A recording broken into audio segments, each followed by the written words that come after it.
Jadi itu depresi itu run in my family. Jadi itu ibuku gitu, terus kakekku gitu, bahkan nenek dari bapakku itu dipasung juga, dia punya skizofrenia.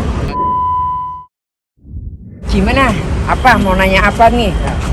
Buru-buru soalnya. Udah.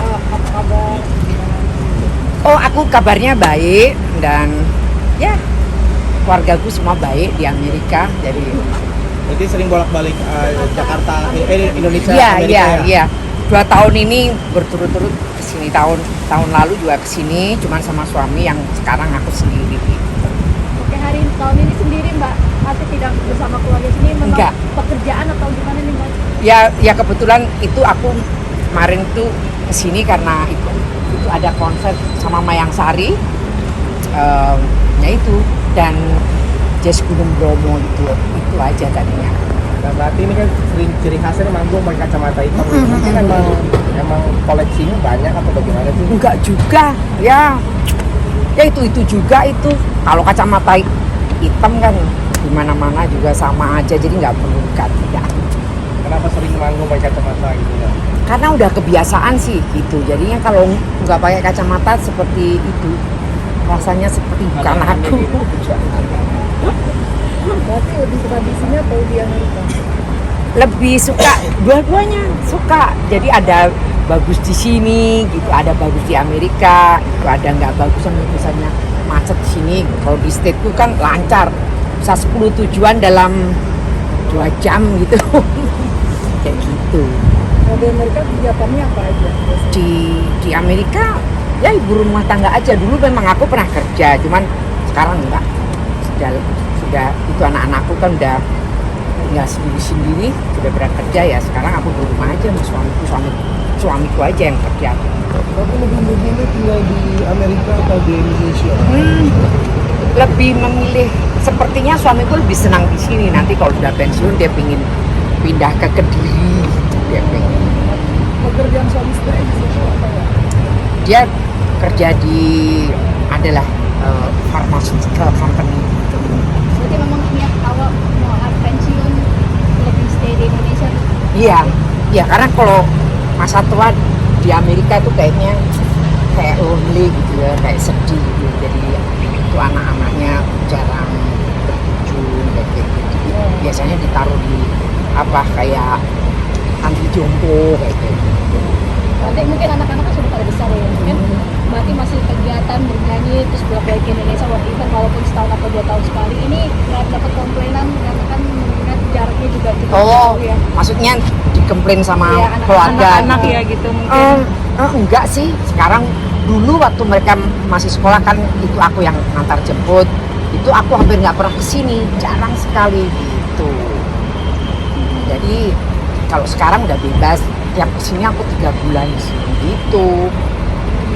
Tapi nggak selama di Indonesia ngapain aja di selain nyanyi? Di Indonesia, apa ya? Ya nggak ada, paling piknik kemana gitu, ngunjungin ibuku kayak gitu. Ada kerinduan nggak dengan suami dan anak di Amerika? Oh, kan bisa Video call gitu. Tapi untuk kemarin itu sempat bercerita bahwa keadaan kondisi kesehatan mentally serta bipolar ini kan mungkin banyak publik yang tidak tahu atas apa yang Mbak Ati rasakan.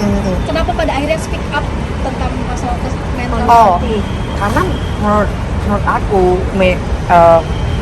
memang mesti sering dibicarakan, karena sekarang ini mental illness itu menurut aku banyak menghinggapi anak-anak muda, banyak pressure, akhirnya depresi kayak gitu, atau banyak lah, terutama di kota-kota besar sekarang ini. Jadi kalau misalnya aku lebih terbuka atau teman-teman yang lain itu lebih terbuka, itu kan membuat itu inspiring itu orang lain untuk lebih terbuka, karena kalau di kita itu mental disorder tuh takutnya mendapatkan stigma gitu kalau kita konseling di mana institusi mana gitu ya, kayak gitu. Tapi kalau kita sering membicarakan itu, karena mental illness itu kan macam-macam, dari skizofrenia sampai bipolar, borderline personality, macam-macam lah pokoknya banyak. Dan itu pengobatannya juga tidak murah dan tidak semua orang punya itu akses ke healthcare untuk misalnya konseling kayak gitu. Jadi itu perlu inilah gimana caranya supaya misalnya pemerintah juga menaruh perhatian kayak gitu, karena itu penting. Karena beberapa tahun yang lalu itu anakku tuh ikut bukan internship, dia hanya membantu skizofrenia organisasi di sini, dia selama 3 bulan di sini. Jadi kita keliling ke mental hospital gitu, rumah sakit jiwa sampai ke Magelang, di Bali, sampai ke Jakarta Timur sana, dan itu masih ada yang dipasung-pasung gitu. Yang utama itu banyak itu orang yang tidak selalu mampu kayak gitu, ya mungkin mereka merasa malu kayak gitu, dan di kondisi rumah sakit jiwa terutama yang private ya, yang milik perorangan yang bergantung terhadap itu funding mungkin dari orang-orang kaya atau company apa, itu ya perlu mendapat itu lebih banyak perhatian juga gitu. Karena ya mungkin kondisinya lebih bagus kalau itu institusi itu asilum itu kalau yang milik government kan kayak gitu. Jadi Mbak, gimana? tapi kan katanya berarti merasakan depresi itu Iya, karena iya. apa sih? Pekerjaan juga. Pekerjaan. Enggak. Itu aku punya dari aku kecil. Jadi itu depresi itu run in my family. Jadi itu ibuku gitu, terus kakekku gitu, bahkan nenek dari bapakku itu dipasung juga, dia punya skizofrenia. Jadi ya entah gimana turunannya, ya mungkin ya ada yang macam-macam gitu, mental illness-nya gitu. Tapi nggak ada keluargaku yang sekarang ya, maksudnya itu nggak ada yang kena skizofrenia, tapi hanya itu tanteku punya. Berarti memang diagnosanya dari awal dari Indonesia ya? Iya. Dia sudah lama dari kecil aku. Berarti bukan pas pindah ke Enggak. Dari kecil, cuman karena aku hobiku menyanyi, nah itu membantu banyak gitu. Tapi kok sudah nggak nyanyi gitu, seperti itu lagi. Berarti memang mengatasinya dengan banyak Dengan banyak Iya, kegiatan. iya, iya. Kalau Gitu. untuk pengobatannya sendiri mungkin Dulu selama ini kayak gimana? Dulu di sini nggak pernah konseling, nggak pernah minum obat. Tapi setelah aku pindah di Amerika, aku konseling. Dulu rajin seminggu sekali, terus dibuat diagnosa sama psikologisnya, terus baru dapat itu obat psikiatriknya, dia yang menentukan itu obatnya apa gitu. Biasanya naik lagi dosnya, naik lagi. Dan dua anakku minum itu, cuman dia dosisnya lebih tinggi. Berarti memang anak Iya. riwayat. Itu anakku yang pertama itu bipolar type 1 loh. Terus yang kedua itu BPD, itu namanya mungkin masih nggak familiar, namanya borderline personality disorder. Itu lebih parah dari bipolar. Mengatasi anak-anaknya gimana? Oh, pertama ya bener-bener inilah devastated lah pokoknya.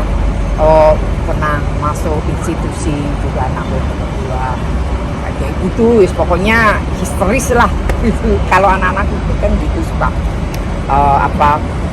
mencederai dirinya sendiri gitu. Sampai segitunya berarti.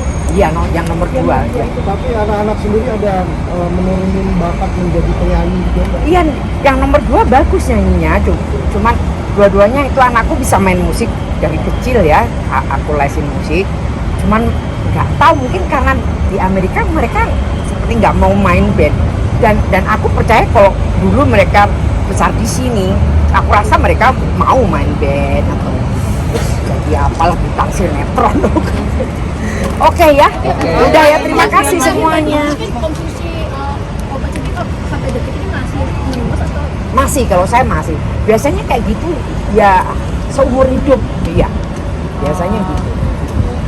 Gitu. Dan Maki sendiri menyalurkan untuk menyanyi di Amerika itu kemana? Nggak ada. Nggak.